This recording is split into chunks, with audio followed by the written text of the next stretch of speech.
पहले तो thank you so much, आप सभी आज हमारे ब्लड सेंटर में आए हैं उसी के लिए। कहना चाहूँगी कि हमें हमेशा बाहर ब्लड लेने के लिए जाना पड़ता है, मांगने जाना पड़ता है, लेकिन आज बहुत कुछ ऐसे ग्रुप है जो यहाँ पे आके ब्लड डोनेट करते हैं, उसमें से आप एक वन ऑफ द ग्रुप है। समर्पण ब्लड सेंटर को आज करीब 25 साल हो चुके हैं और टोटली ये ट्रस्ट बेसिस ब्लड सेंटर है।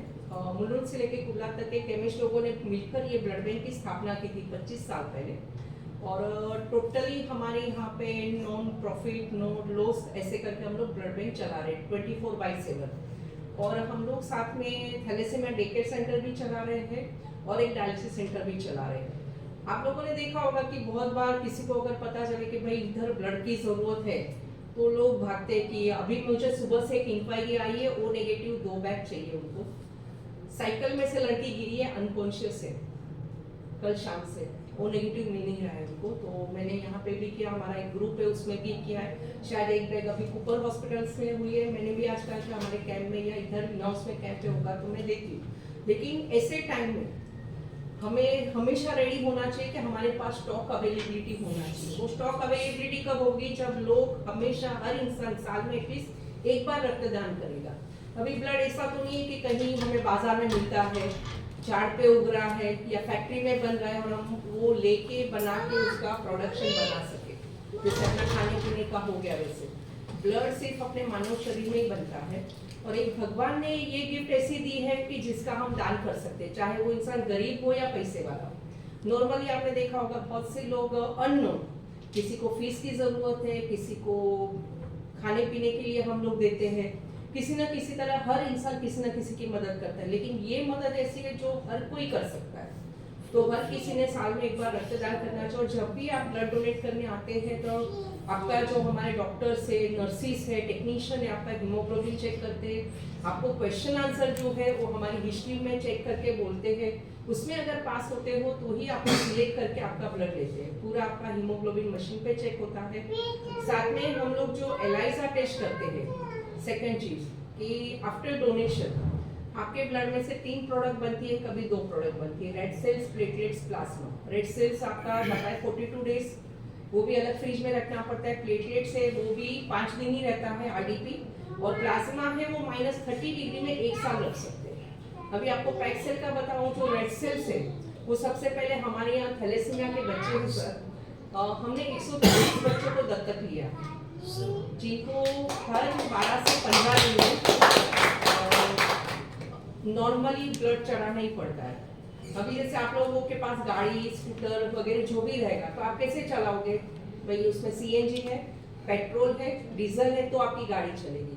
वैसे इन बच्चों का जो भी आप गिनो, पेट्रोल, डीजल, वो रेड सेल्स है। इनके शरीर में जो अपना लाल कण बोलते हैं, हमारे शरीर में 2 सेल्स बनते हैं, red cells and white cells. White cells बन रहे हैं लेकिन रेड सेल्स नहीं बन रहे, ये जेनेटिक डिसऑर्डर है। 2 हस्बैंड वाइफ, मम्मी पापा जो रहते शादी के पहले एक्चुअली ये चेक करना चाहिए, लेकिन ये किसी को भी पता नहीं है। पूरे वर्ल्ड में ये बीमारी है और साइप्रस नाम की कंट्री में वहाँ पे 100% ऐसे बच्चे जन्म लेते थे। तो वहाँ की गवर्नमेंट ने एक लॉ पास किया कि वहाँ पे अगर 2 लोगों को, जब भी हम अपना शादी के लिए आप अप्लाई करते हो तो पहले आपको थैलेसीमिया माइनर का कार्ड दिखाना है। अगर 2 माइनर है तो वहाँ शादी आप नहीं कर सकते, अगर फिर भी आपको करनी है तो कंट्री से आपको निकाल दिया जाता है। और वहाँ पे आज 39 साल का सबसे छोटा बच्चा है, मतलब उन्होंने 0% किया है। और हमारे यहाँ पे पिछले हफ्ते ही मैं केएम में गई थी, आज की तारीख में भी वहाँ पे नए बच्चे जन्म ले रहे हैं, मतलब आते हैं उनके पास केसेस। वहाँ पे 400 बच्चे केएम में, वाड़िया में भी सेम बच्चे, मतलब हर जगह पे ये बीमारी तो चालू। और ये बीमारी ऐसी है कि जिसे हम रोक सकते हैं। कैंसर, टीबी, डायलिसिस, जो भी बीमारी आती है वो बाद में आती है, लेकिन थैलेसीमिया मेजर बच्चों को हम जन्म लेने से रोक सकते हैं। तो इसके लिए हमें शादी से पहले, अगर कहीं पे भी आपकी फ्रेंड, फैमिली, कहीं पे भी शादी होती है तो आप उनको भी अवेयरनेस कर सकते हैं कि भाई तेरा थैलेसीमिया माइनर का चेकअप करवा के। नॉर्मली 1 लाख का तो खर्चा कोई ना कोई करेगा, सिंपल शादी होगी तो भी। ये चेकअप आपका होता है सिर्फ 100 रुपए में। पहले आप सीबीसी करवाते हो, 100-150 में आप सीबीसी करवाओ, आपके फैमिली डॉक्टर को दिखाओ, अदरवाइज आप हमारे भी डॉक्टर पल्लवी यादव है जो थैलेसीमिया का देखते हैं पूरा, उनको भी आप दिखा सकते हो, मुझे भी व्हाट्सअप कर सकते हो। जैसे अनिल भाई से मेरा और शीतल का बात हो रहा है, आप दोनों में से किसी को भी रिपोर्ट भेजोगे आपके ग्रुप में से, हम लोग डॉक्टर पल्लवी को दिखाएंगे। उसमें अगर हमें लगता है डॉक्टर पल्लवी को कि इनको आगे का फर्दर टेस्ट करने की जरूरत है, तो ही उनको 500-600 रुपया खर्च करना है, अदरवाइज करने की जरूरत नहीं है। और करीब 7 साल पहले का एक रेशियो ऐसे आया था कि हमारी इंडिया में 100% जो हम लोग हैं उसमें से 37% लोग थैलेसीमिया माइनर है। ये 7 साल पहले की बात, 7-8 साल पहले, तो अभी तो बड़ा ही होगा। तो आप सोचे धीरे धीरे अगर आगे जाके बढ़ते बढ़ते माइनर लोग बढ़ गए तो एक समय साइप्रस जैसा आएगा कि 100% थैलेसीमिया मेजर बच्चे जन्म लेंगे।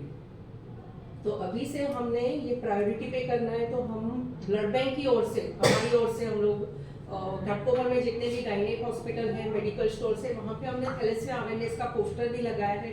हम हमारी ओर से कोशिश कर रहे हैं, लेकिन वो कोशिश में हम लोग बहुत ही पीछे हैं, क्योंकि ये हर जगह पे नहीं हो रहा है।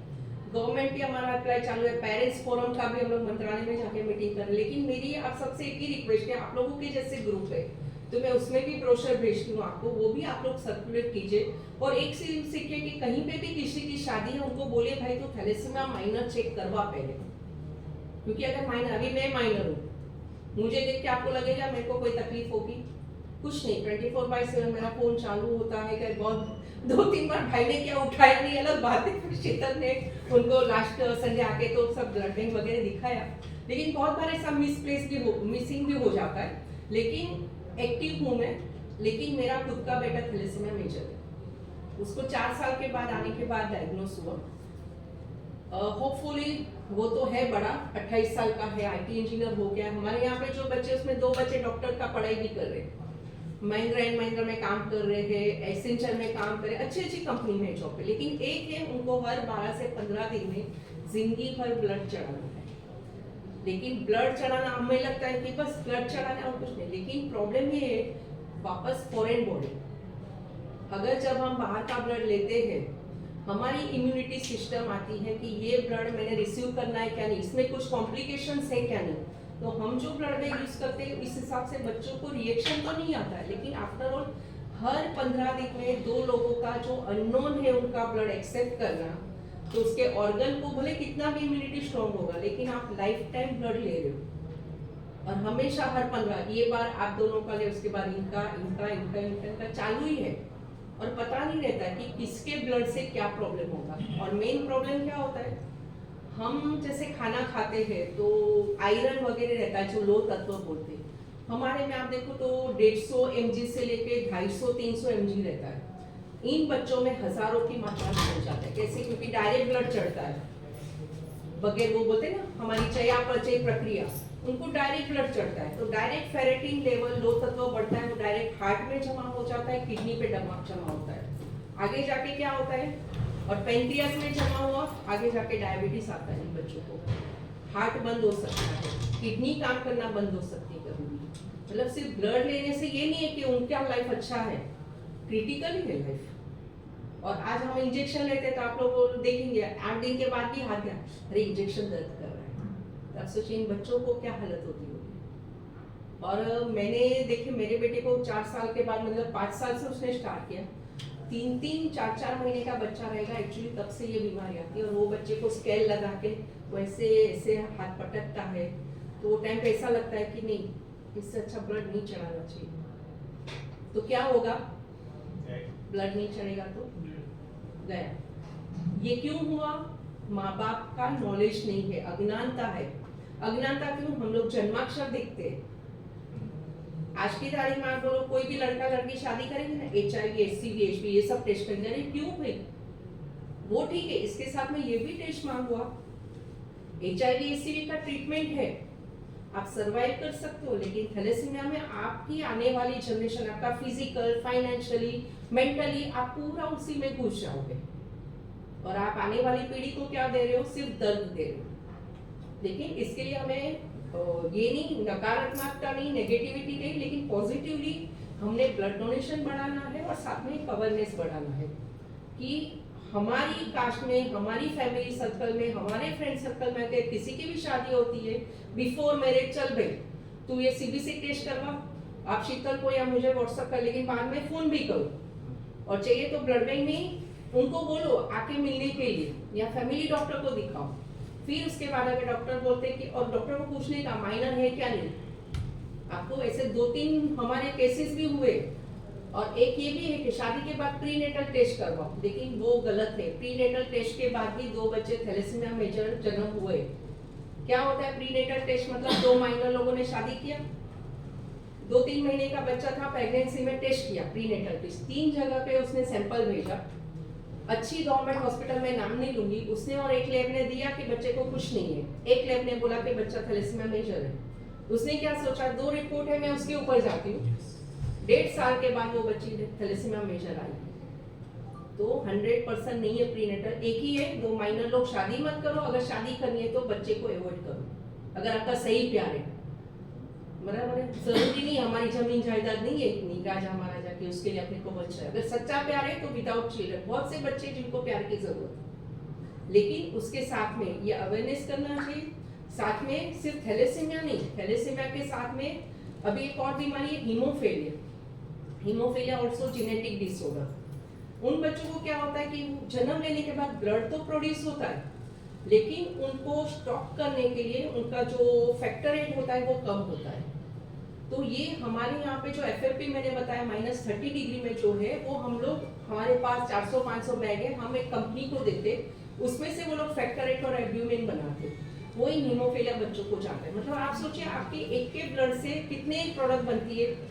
रेड सेल हो गया, थैलेसीमिया, सेम अपना बाहर भी देखो, फ्रेंकली आपको बोलो ब्लड हम बाहर बेचना भी पड़ता है क्योंकि वी आर ऑन रेंट। फिर आपका इलेक्ट्रिसिटी, जो ब्लड हम रखते हैं 24/7 फ्रिज चालू रखना पड़ता है, महीने का 2 से 2.25 लाख लाइट बिल आता है। प्लस अब जितने भी इंस्ट्रूमेंट देखेंगे, हमने परचेस किए नहीं लेकिन सब लाखों के, ब्लड में छोटा सा भी एक सेंसिटिव भी, अगर आप क्रॉस मैच के लिए सैंपल देते हो तो वो सेंसिटिविटी पकड़ता है कि पेशेंट को तकलीफ नहीं हो, वो सब लाखों में मशीन से, उनका हर महीने का हमारा ये रेवेन्यू जनरेट करके देना पड़ता है। प्लस डॉक्टर्स, नर्सिस, टेक्नीशियन, सब स्टाफ को सैलरी। फिर भी हमारे स्टाफ बोलते हैं ना, समर्पण नाम से समर्पित ही है, लेकिन हमारे ट्रस्टी से द्वारा विदाउट एनी रुपीस लिए बगैर वो काम करते हैं, हमें नॉलेज देते हैं, ये करो ये करो, स्टाफ भी है पूरा कोऑपरेट करता है।